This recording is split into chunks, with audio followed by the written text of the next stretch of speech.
मांडुक्य उपनिषद सांगतं, ओम हा फक्त एक मंत्र नाही, तो आपल्या संपूर्ण चेतनेचं प्रतीक आहे. आपल्या चेतनेच्या 4 अवस्था आहेत. ओम मधला पहिला ध्वनी अ, तो दर्शवतो जागृत अवस्था, जेथे आपण बाहेरचं जग अनुभवतो. दुसरा ध्वनी ऊ, तो दर्शवतो स्वप्न अवस्था, जिथे मन स्वतःचं जग तयार करतं.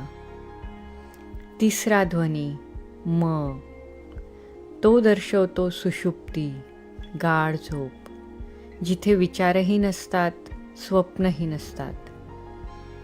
पण ओम इथेच संपत नाही. अ, उ, म नंतर जो शांत क्षण येतो, तीच आहे तुरीय अवस्था.